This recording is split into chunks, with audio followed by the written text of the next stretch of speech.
Sarah says if you don't go see it, you're a bigot. Don't be a bigot. Go see Bottoms.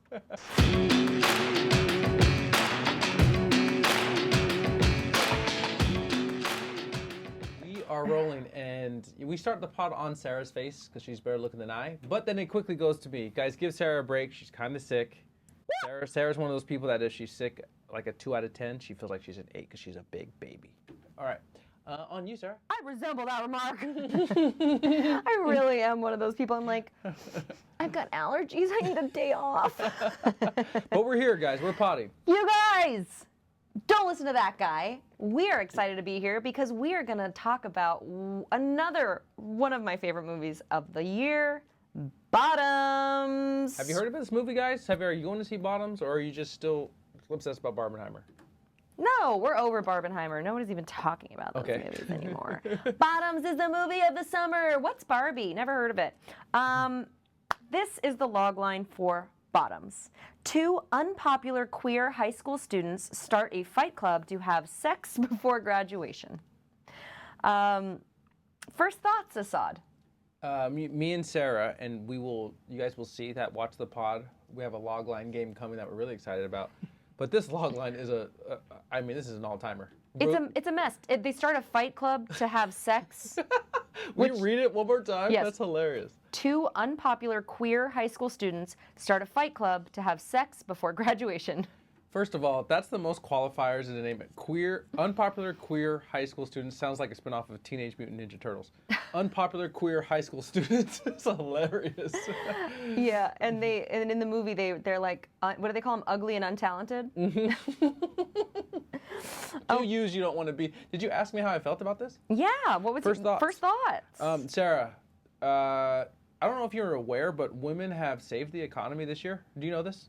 Yes, I am aware. Beyonce, Taylor Swift, Barbie. I think Greta Gerwig. Barbie's made a B. I think it's reported that Margot Robbie's going to make like hundreds of millions of dollars on that movie because of the deal she struck.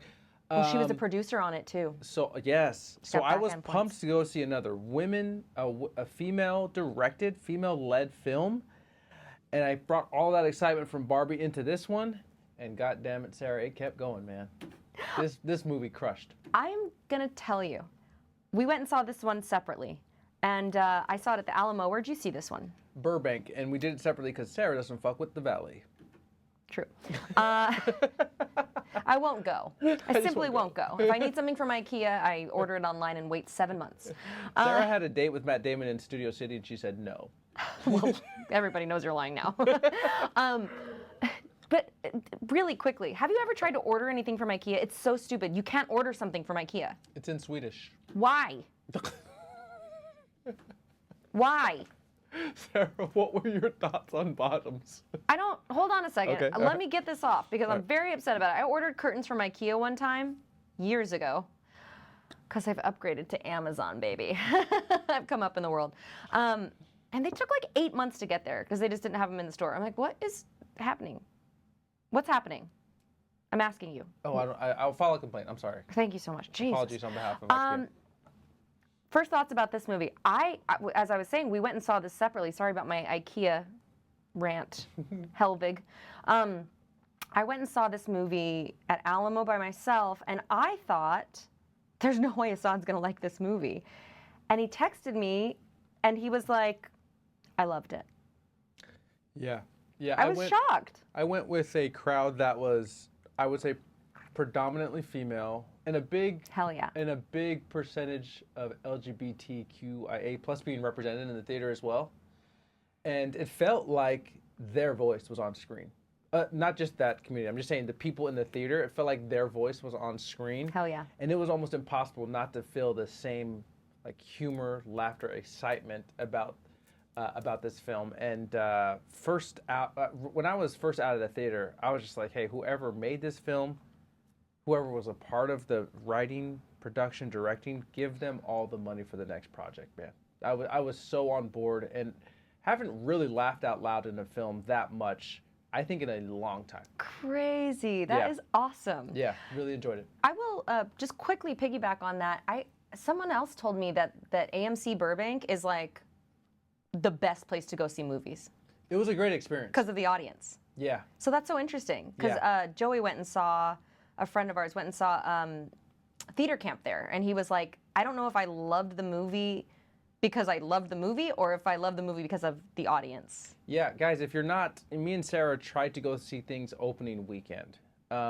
Because we want to save the theaters, we support the theaters, but if you see it 3 weeks out, I know life is tough, so it's hard to schedule, but you miss that first week excitement. Theaters are packed, and movies change, guys. The temperature of movies change when you're in a packed theater of people enjoying it. It's like pretty infectious. Yeah, that's true, and I think that's a huge part about why we love going to actually go to the movies and go to the theaters, because there was a point, it's just funny to see someone in the theater enjoying it, not enjoying it, laughing at a weird part. Like, that's the camaraderie of feeling like, we're all together here. And you don't get that a lot in Los Angeles, I think, probably as well. Exactly. And another thing I thought about this movie, first thoughts on it, was Rachel Sennett, who plays PJ, who you guys might have seen in The Idol, who is the main in it, and Ayo Adibari. I always slaughter her last name, I'm sorry. She's the other main in it. Along with the director, who is 13 years old. No. Emma Seligman. They feel like, to me, what Judd Apatow, Seth Rogen, Jonah Hill, Bill Hader had like a decade and a half ago. I had the exact same thought. I thought there's a couple of shots that almost like really match Superbad. Like when the two of them are walking at night and the camera's, tracking them backwards. Like, I was like, this is Superbad for queer women, and I'm here for it, man. I loved it. Yeah, and you can tell it's just they allowed everything in the writing. I heard a podcast with Emma Seligman, the director, talking about, like, they didn't even talk about story in the beginning. They just thought of outlandish things happening, and then they wrote the story around that. The outlandish things happening, like, so cool. Like, what if girls punched each other in the face at high school? But yeah, you could definitely tell the inspiration from, like, this is New Age Mean Girls, this is Superbad. The high school comedy, probably Easy A. Easy A. Mm-hmm. Out of the high school comedies, I need to give it some time, but it's going to be hard for me not to put this at like the very top with like Mean Girls, I'm already excited to see it again, to be honest. Yeah. So just to kind of go back, and I know there's going to be so many parts that I missed, and this was another one where, I'm starting to realize from doing these podcasts, which is really fun, what I really enjoy about movies and like what formula makes me like them and what makes me not like them. Does that make sense? Mm-hmm. I think before I just always watched and was like, boo, I don't know why. Or, yeah, I like that, I don't know why. And now I'm starting to see kind of a little bit of a pattern in some of my favorite movies.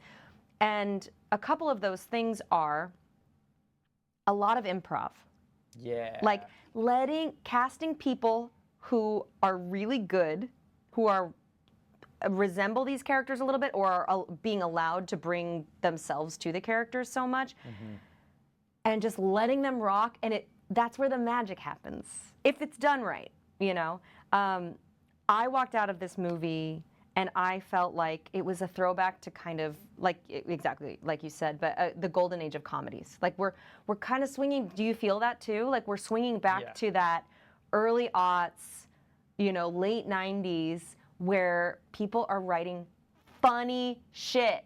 And it's weird, and it's raunchy, and it's camp, and it's queer, and it was just unapologetically itself. And I've not seen anything like, obviously I compare it to other movies, but we've not seen anything like this yet. Yeah, and I text Sarah the Kanye meme of like, listen to the kids, man, because the director Emma is 28 years old. Ayo, I don't know how old the main characters are. They can't be older than her though. And Ayo just came off of like theater camp, which she crushed. Rachel Sennett just came off of The Idol, which she was the only funny part of that series. And I'm just like, man, these kids got it. These kids got it. I think like if we just give them the runway to keep creating in the voice they have naturally, it's going to be funny, because we grew up with like Jim Carrey being funny, slapstick comedy. He falls down, he does weird faces. That's over now. I don't know if it'll ever come back, but and now comedy has been dialogue driven, right? The Office kind of made it awkward humor for a while. Ben Stiller had its run with that, and now it's like, hey, let's just put people that are funny talking about random things, you know, but let's make the dialogue as natural as possible.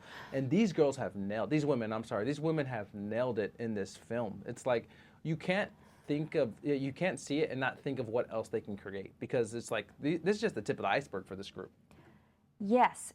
And I think what we're witnessing is kind of the pendulum swinging back from, you know, for the last 10 years, all we've seen are just like, I don't know what you call it, not original IP, you know, just like properties that we already know. So we're seeing like, oh, people liked this movie back in the day. Like, everything has been very safe.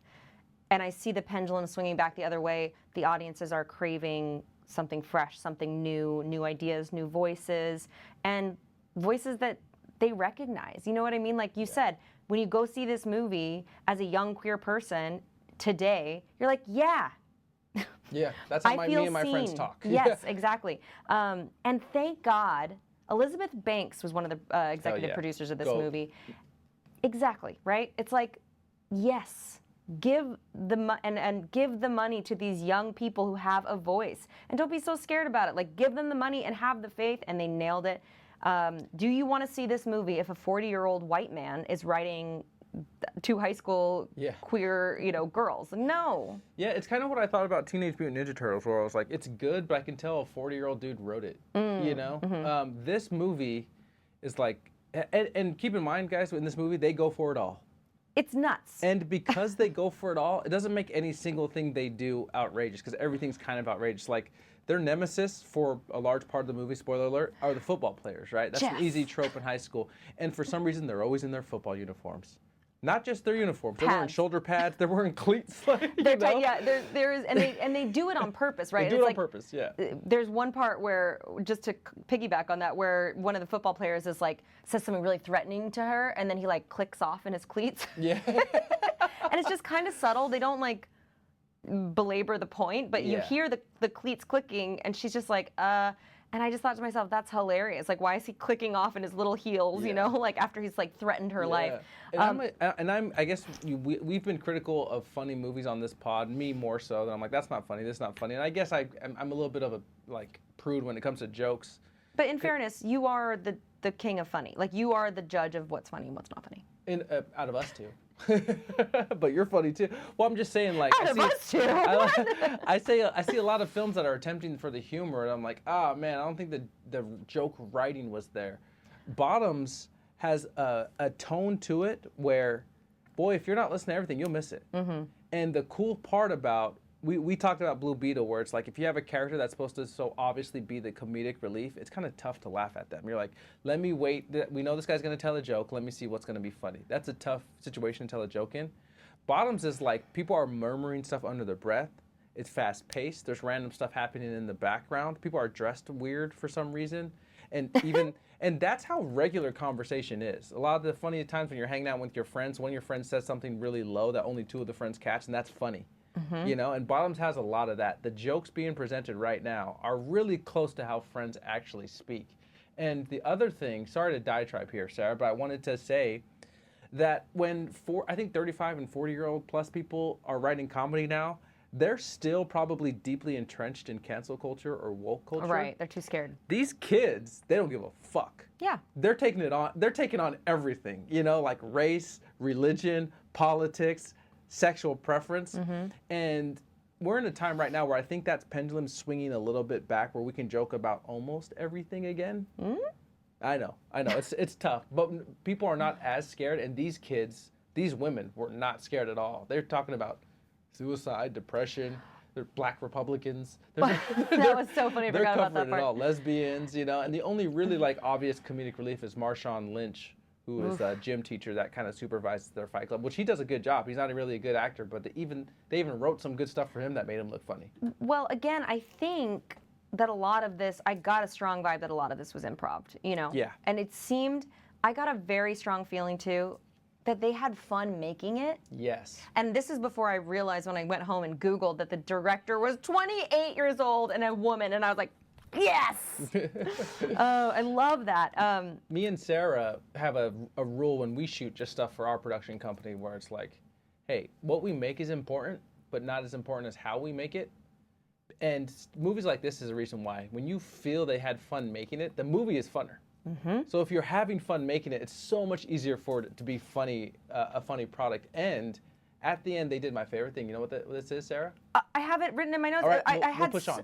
We'll push on. I don't want to step on it. Oh, okay. Well, yeah, but no, I mean it's not stepped on. But yes, I agree. They had bloopers at the end, and I was like, every single person in my sold-out theater sat there and watched the entire credits because it was so fun. They were showing all these like outtakes and bloopers and I was like, oh, my spidey sense was right. They did have a lot of fun making this movie. You sure they weren't sticking around because they wanted to see Captain Nick Fury, played by Sam Jackson, locating the Tesseract on Earth 2 before another universe crumbles? The stinger, the second and third stinger.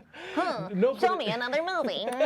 No, man, it was like so refreshing to see that. No, but it displays the kind of talent they had on set and the way they made the film. You get to peek in when they do that. They do a montage of like Marshawn Lynch trying a bunch of different lines, right, and all their other actors trying a bunch of different lines, and you get to know how it was on set and how fun it was. I really love when films do that. Me too. And I bring it back. I love it. I think it's so fun. Please. And what a great idea.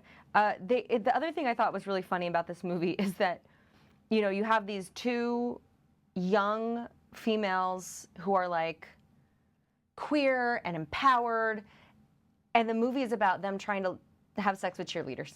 Yeah. And I thought that was so cool. It wasn't like overly, it could have been like, and they did add a little bit, which I'll talk to you about in a minute, but they did have that one character, I guess I'm going to talk about it right now. They had a character named Hazel, played by Ruby Cruz, and she was kind of the two main girls their characters are losers, like I said, unlucky, unfunny, untalented, unattractive girls who have no chance with getting with the popular girl, who they both have crushes on. But there's a third character who's not one of the main characters, and she's constantly kind of like the voice of reason. She's kind of following behind them and saying stuff like, well, don't you think we should empower women so that we have, voices and we can, it's like all this stuff, and they're just like, nah, we just want to get laid, see your boobs. It's just so hilarious. What did you think that Hazel represented? Because I was trying to figure it out. I feel like they made this like crazy irreverent movie about getting laid, and Hazel's character was like the Jiminy Cricket, almost like the conscious. Yeah, I think it's a smart idea. Normally this doesn't work for me because this is a new thing where someone has to be the moral compass. It felt easy, right? Yeah, yeah, but nowadays where if you're talking about something that's uncomfortable, you probably have to have someone mention it to clear yourself, right? So like if we make a joke about race in a series, someone has to be there to be like, guys, we can't say that, to make sure the audience feels comfortable to know that the writers didn't like just skip over that. Aren't being assholes. Yeah, that makes a lot of sense. Yeah, but it didn't feel that way in this. It felt... Usually it sucks. Yeah. It's so shitty, but they did it well in this because she's a kind of a three-dimensional character, so it's okay when she's like, guys, this group should be about empowerment. They're like, nah, man, we're trying to get laid out here. Yeah, it was so funny, that scene where they're going on about, I won't get too far in the weeds, but made me think of that scene where they're going on about, first rule of our fight club is you can't be late. Don't be tardy. Like, do not be late. If you're late, we're going to kick you out of this club, and like going on and on and on, like really making a meal of it. And then spoiler alert, their crushes come in and they walk in. The whole point they started this was to try and get in super late. And they come in late. They're like, oh my gosh, hey guys, like welcome, take a seat, And then someone, maybe it's Hazel or the other, the Black Republican girl, who goes, you were just saying that you can't be tardy. And they're like, oh, we were saying like that was for like next time, try to be on time if you can. We understand things happen. It's just so dumb. There is one thing, this movie did have quite a broad and like over the top campy, corny tone. Mm-hmm. But it worked for me. That's actually why I was surprised you liked it, because usually that tone doesn't work for you. But I guess the authenticity won out for you, as it did for me. But that's why I was kind of surprised that you were a huge fan of this. But it was, as I always say, firing on all cylinders. It totally worked for me. My first thoughts were that I just had so much fun. Actually, tone is a little like those Adam Sandler movies. Like remember how big, was it Big Daddy? Is that what it's called? And all of those movies are just like so over the top, and like you said, Jim Carrey movies where they're just acting insane. but for some reason you're like, I'm here. I'm here for it. It's this fusion, like this new age hybrid that they didn't take. They took the reins off in every category. So you're in this film for like 30, 40 minutes. You're like, oh, this is quippy. These guys are funny. And then females punch each other in the face and there's blood in their mouth. You know? That was hard to watch.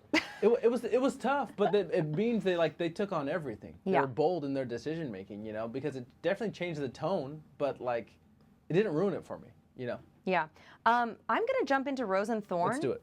My Rose goes by the name of, and please forgive me if I'm not pronouncing this correctly, Rachel Senote.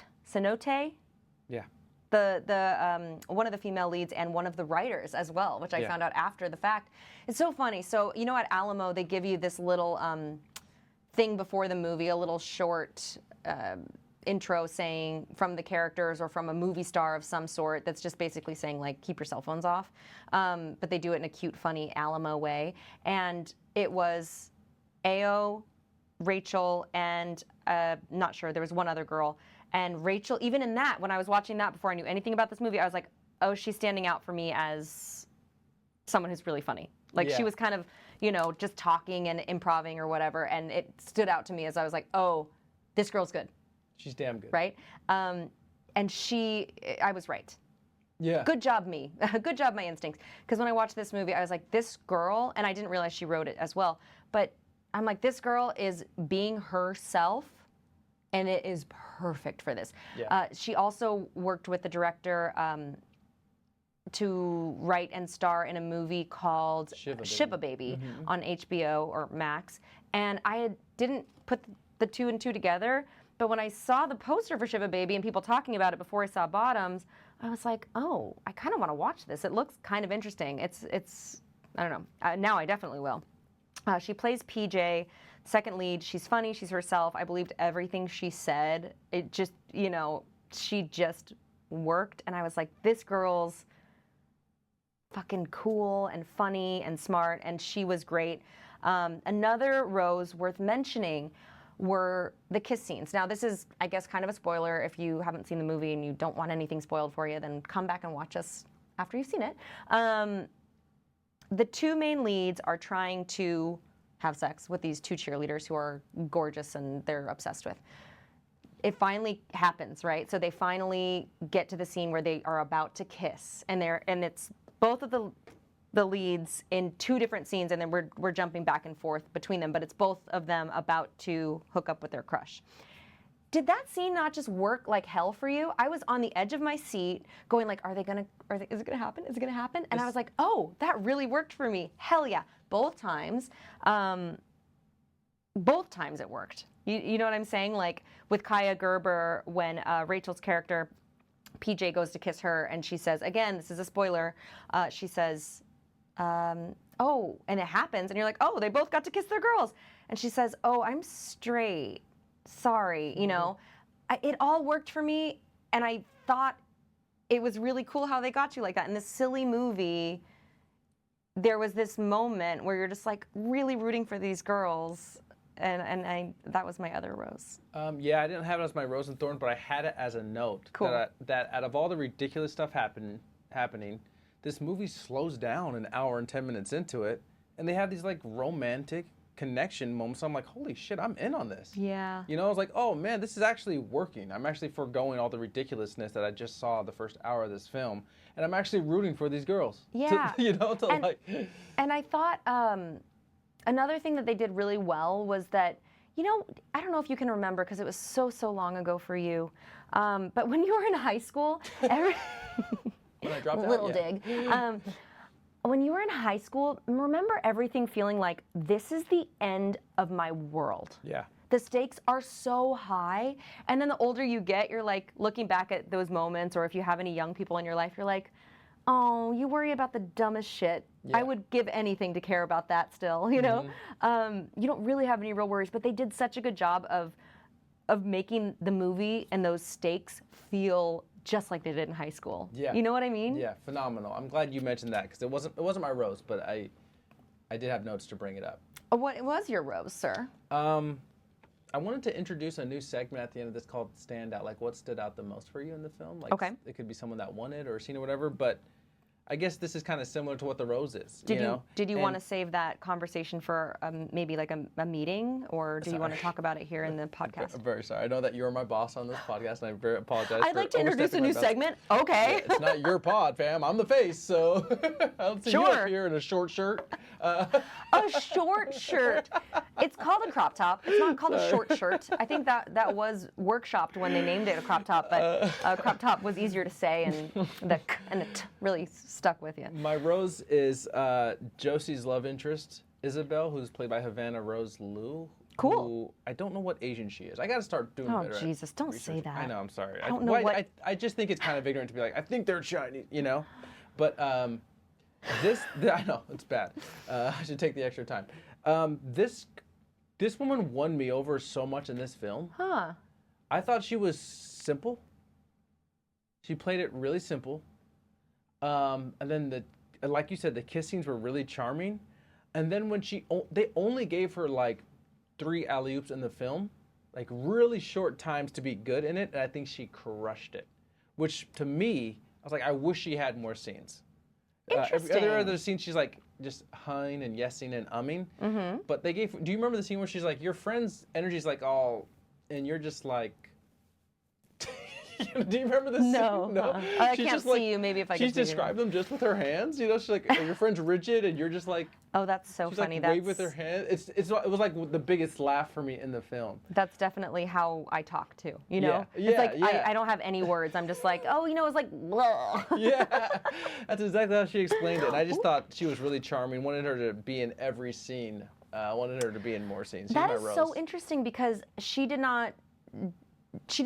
I didn't dislike her or like her. I didn't think anything of her. I thought she was pretty forgettable. Yeah, I thought she had a tough role that she executed on. Usually in movies, there's only one ridiculous person who's the comedic relief, but in this movie where there's 18 of them and she has to be the grounded person, that's a good point. It's a tough job, and I think she played it straight and made simple jokes, and I'm like, that's tough when everyone's doing the most around you. Yeah, I really loved her. Assad, it made me think of the part where.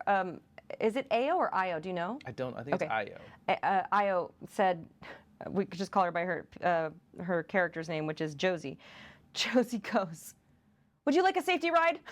She's like, this girl's fighting with her boyfriend, and it's Josie's crush. Yeah. And her and her nerdy friend are trying to leave this, the school, and she goes.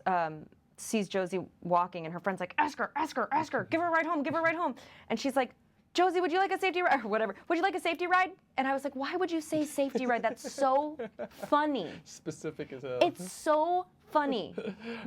Give these girls all of their flowers. And Io just had, it's her world, man. And we're all just living in it because she's just coming off the Bear. She had theater camp earlier 2 months ago, then this, and it's just her year, man. And I look at these actors in it, and I'm like, 2 decades ago, you guys would have all been in Saturday Night Live, probably. And I'm glad you're not. I'm glad you're out there just making films that are with your friends that are funny to you because they're translating on screen. Yeah, I was trying to look up if she went to Tisch. What does that She went to mean? New York, What is Tisch? New York University. So I was like, she must have gone to. I thought she would have gone to Juilliard. I was like, I bet you she went to Juilliard. You know what was another funny little wrinkle? What? The main football player was kind of effeminate. Yeah. Like he wasn't really tough. That's so funny. I did almost put him down as my Thorn because he was like so cornball. Yeah. But then I was like, you can't write him down as the Thorn. That was what he was supposed to do. He was. But those moments were like maybe borderline, like too much. He's like, hey, it's Jeff. Yeah. My Thorn. And this is going to be controversial. Okay. But I live for controversy in my short shirts. I didn't like Marshawn Lynch. I thought he was such a bad actor. Well, he's a football player. I know, which I didn't know who he was when I was watching the movie. But like, when I saw his name in the credits, I knew that was a football player. Does that make sense? Like I didn't recognize him, and people in the theater obviously did. But at the end, when I saw Marshawn Lynch, I was like, oh, that's why he's not an actor. But I was just like, oh, this guy's really bad at acting. Now, that said, it was hard to find a Thorn. That was a tough pull. If I wasn't forcing myself to give a bad of this, I wouldn't have said that at all. Yeah, I'm with you. I think if I have to have to pick a thorn, it's Jeff, Oh, really? the football player. Yeah, that was my almost one. So. Yeah, but he still did his job in it. You know, it's just everything was so good in this that if I had to pick a thorn, it's him. But I think he did a decent job in it as well. That's awesome. You know, the principal probably went for it a little too much. Like in the scenes where him and Marshawn Lynch are in the stands together, yeah. he wasn't really crushing it. You know? Yeah, but he wasn't in it a ton. I didn't feel like, so that was fine for me. But I did like. That being said, you know, I liked the scenes between them. I liked the lines between them. I just noticed his bad acting. Yeah. Other notable moments that I really wanted to talk about because I just really liked this movie, so just bear with me. The complicated drop, the Avril Lavigne.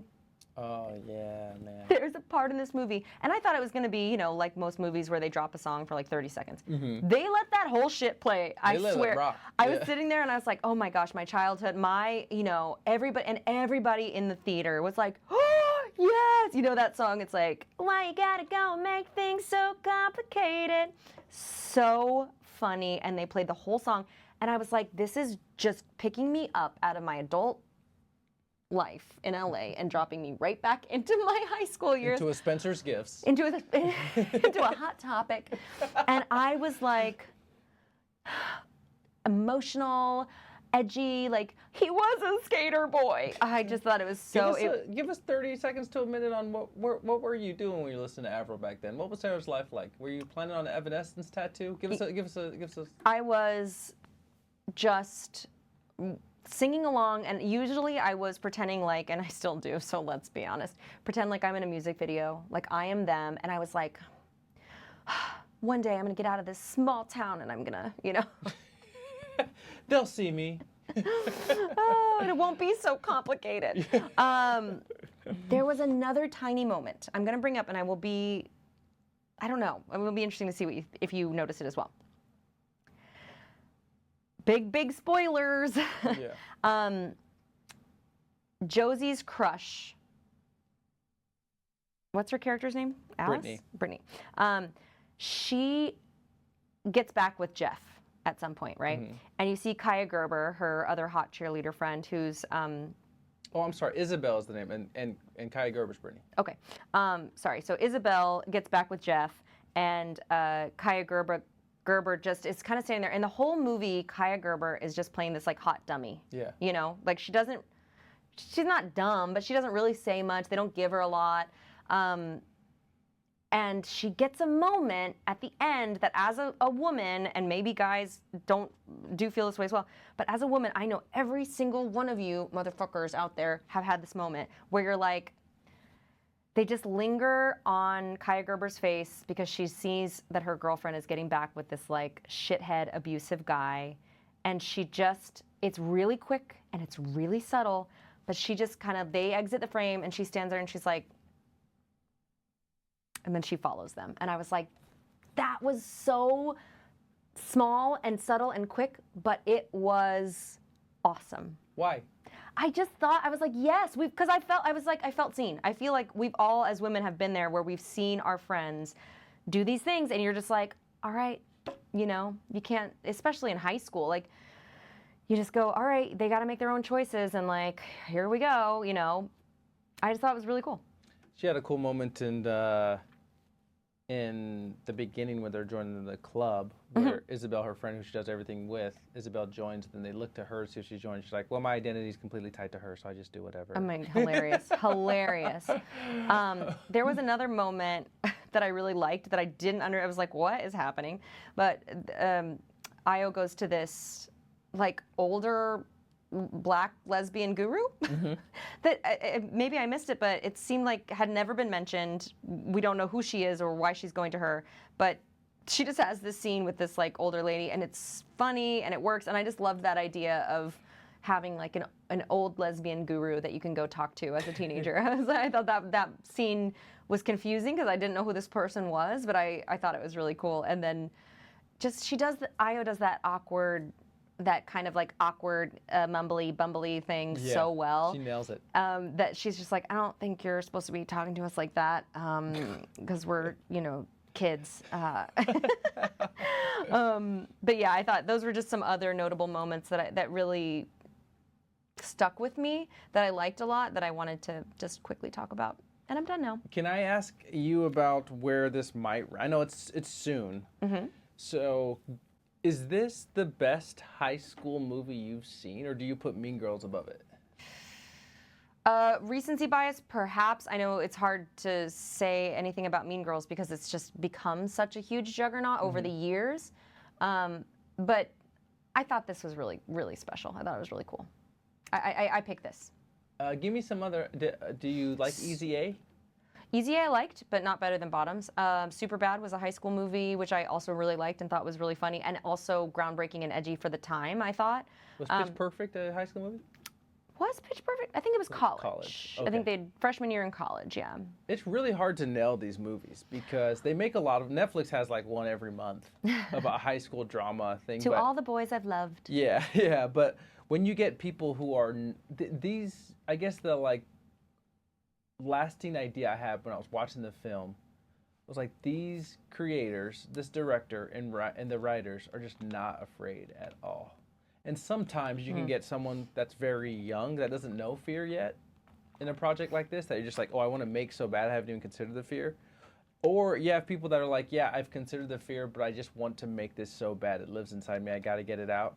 But when I saw this film, it was equally as funny as it was inspiring for me because I'm like, man, this is a distinct voice. They're making distinct choices in it that people can be turned off of. There's blood in here. There's men beating up women at at a pep rally. There's jokes about sexual assault in it. Like they're all women are sitting in a circle and like everyone raises their hand who's been sexually assaulted. Like, oh my gosh, yeah. She said, who here has been sexually assaulted? And I think like nobody raised their hand or one or two. And then they go, and she goes,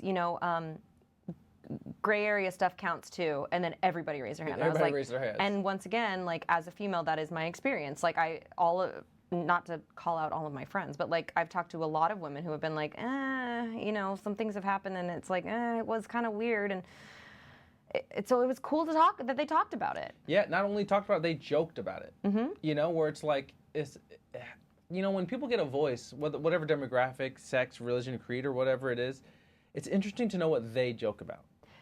The conversations that you're not a part of. Yes. Because you're just not. And then you open the door a little bit and it's like, oh, I can't joke about that.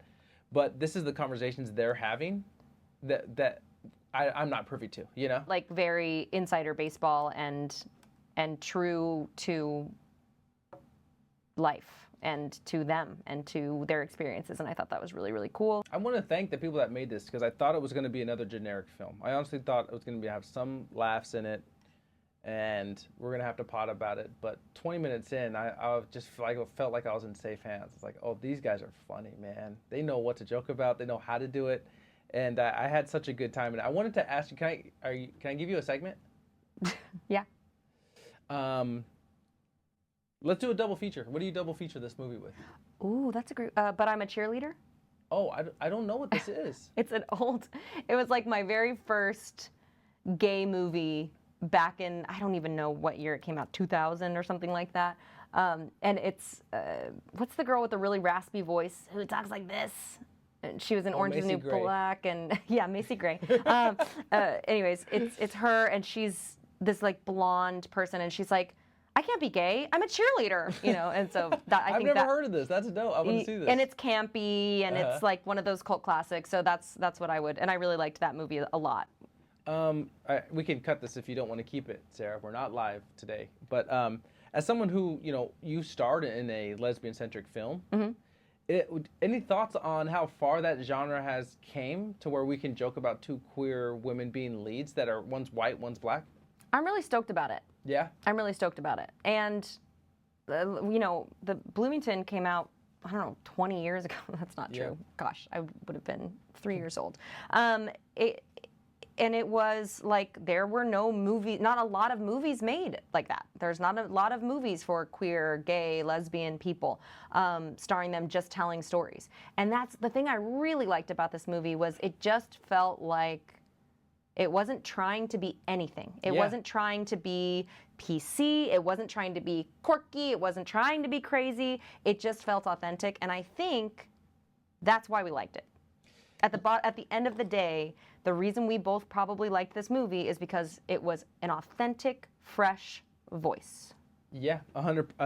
Can't plus one that enough. And I think a lot of the time when society welcomes a new demographic, I think, whatever race, sex, creed it is, it's just like society always has a little bit of a system they go through or like a format they go through when they welcome a demographic. Once it's popularized and everyone's just like a little touchy, doesn't want to make jokes about it, I always signify that demographic has reached maybe like the zeitgeist when you can put a queer, let's say like the queer demographic, you can put a queer woman on screen and she can be a piece of shit.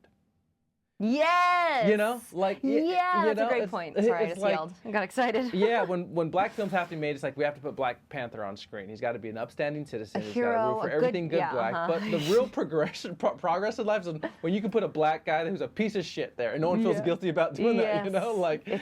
Same with this. I'm like, oh, cool. They're not burdened with the like having to be a good influence because they're queer women. Yeah. Like, no, man, we're pieces of shit. We're trying to get laid. Yeah. I mean, we've said it maybe, and it's repetitive, but I really did think this was really fresh and fun, and I'm glad that these young women got a chance to get their voices heard, and I hope that people keep signing checks over to them and letting them make more and more things, and that they continue to be great. Yeah, and I don't know, I hate stealing people's story, but Sarah's way too humble to tell this. But this is always my Wokeisha segment, where it's like, this is what happens when we give people opportunities, right? That represent an underutilized or underrepresented demographic. Like, we let them experiment, and they don't experiment in ways we've seen in film before. They have a completely new voice, and it's like, that's what happens when opportunity opens up. For this demographic, now this is lesbian, but I've been at a restaurant before with Sarah, who starred in a lesbian-forward film, where a waitress was like, hey, your film meant a lot to me. Yeah. And they had a moment, I'm just sitting there like, damn, man. Like, that's, although very funny on screen, important as well, because that ripple effect, you just never know. Like, I wanted to rap because I saw people that looked like me on TV rapping when I was young. And that's representation, So cool that it's not just like a self-indulgent film about the struggles of being queer, which is equally as important. But the freedom to be completely like who they are, and they're a queer person too. It's just like, oh man, this makes it really refreshing. Yeah, that's a good point. Like, to see yourself represented on screen. Now, obviously, I don't know how many queer high school kids are starting fight clubs and punching each other in the face until they're broken and bloody and bruised. But can you imagine being like, oh, cool, there are other people like, well, you don't have to imagine, but it's like not knowing and then being like, oh, wow, there are people like me out there. Like, fuck yeah, man, good for them. Good. And what I started to write was, before, when I was making my notes on this, was thank you to whoever gave these girls money. And then I realized it was Elizabeth Banks, and I was like, great job, Elizabeth Banks. Yeah. Thank you for making this fucking hilarious. Yeah, I was genuinely laughing out loud with a crowd full of people that were laughing out loud, like standing ovation when it was over. Yeah, and it was just fun, Yeah, and for all the movies we shit on, sometimes we can be overly critical because we're overly opinionated. It's so refreshing to get a movie that's new, not IP. It's not a sequel to something. It's not. I can't liken it to any other film. It's so refreshing, and that to me, I know we bullshit a lot on this podcast, but if I'm being serious, that's what I love about cinema. It's like, holy shit, I never would have thought of that. I never would have experienced this way of life, and it just blew up in front of me for 2 hours, and now I'm a part of it. Get to witness it anyways. And honestly, I had seen the trailer for this, and I was like, I think this is something that I should see, but I don't think it's going to be for me. I didn't think it was going to be great. I don't love violence. So it's hard for me to watch people just like beating each other up, but I was so pleasantly surprised, and I really hope. We were lucky enough to see this a little early because we live in one of the cities that it was released in. They did a small release first, and so I believe that this weekend is when it's coming out. And it should be wide release, but I think that it did very, very well. They said it's done. Another movie hasn't. I think it did better than Everything Everywhere All at Once in its small release. No shit. And it was that Everything Everywhere All at Once did so well on its small small batch release or whatever they call it. I'm gonna read this article. Do you Yes, mind? the whole thing? From Slash Film. No, just a paragraph. In what might be one of the most encouraging box office stories of the recent memory, MGM's raunchy R-rated comedy Bottoms had one heck of a debut at the box office this past weekend. The film, directed by Emma Seligman, debuted in limited release to get in on the National Cinema Day goodness. And that strategy certainly panned out. So much so that it actually broke a record held by this year's Best Picture Oscar winner, Everything Everywhere All at Once. Ooh, I hope it follows in Everything Everywhere All at Once's footsteps. That was hard to say. I'm not sure if Oscars will be handed out to this movie, but... Damn it. Okay, that's what I was going to say. That's awesome. Good for them. I'm really glad people have seen this movie, and I hope that people continue to go see this movie. Buy tickets, support queer voices, support young voices, support fresh voices, support women. Like, go and see this movie. It's a fun-ass time. And if you hate it, let me know. Yeah, we rarely recommend films on this podcast because it's just like our experience in it. But can't recommend this film enough, man. Go high as shit if you want to. Okay, so that brings us to my gummy rating. My gummy rating for this is 1 gummy. So this movie was a laugh a minute. It felt fresh, genuine. It was a new story, new perspective. I encourage everyone to go see it. And yeah, take a gummy or don't. It's going to be a laugh a minute either way. It was super fun. And Sarah says if you don't go see it, you're a bigot. Don't be a bigot. Go see Bottoms.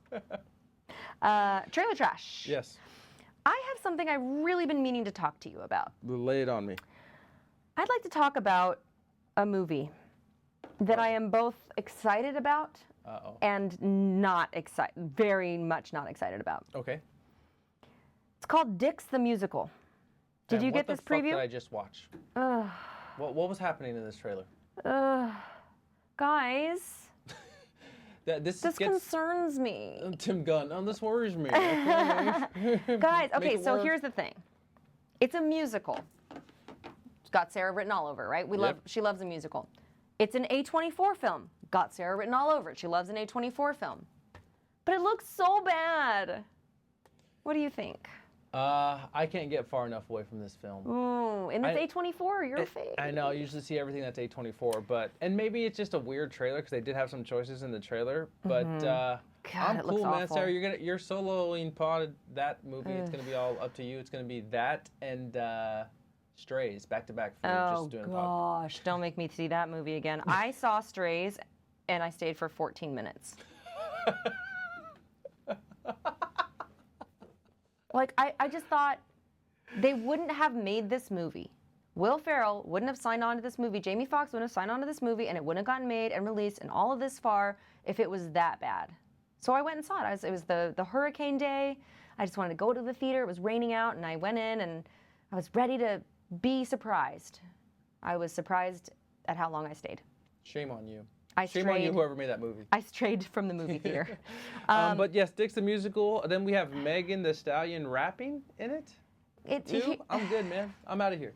And here's the thing that makes me feel like the thing that makes me feel like it's going to be bad is that it looks bad. But the thing that makes me not want to see it is it feels like they're making fun of musicals rather than being like, hey, we're making a musical and we're embracing it, you know? And you don't like that? Fuck no, I don't like it. Why would you make fun? I think that's funny to make fun of a musical, no? No, it's the thing Barbie did? It's the thing I love the most. No, they made fun of Ken. Okay, all right. And I also didn't think the musical scene in that film worked, if you will recall. Yeah, so it's called Dix the Musical. I think it looks terrible, terrible, terrible, terrible, terrible. But we'll see. Or maybe I'll see. And that was my, I got that too, and I was like, oh, I'm good, fam. All right, I'm gonna head out. I'm out. The one that I did like, though. Yes. Dumb Money. I know we've talked about it before. That was the best trailer I got. Shailene Woodley looks like she's doing a good job. Why do you hate?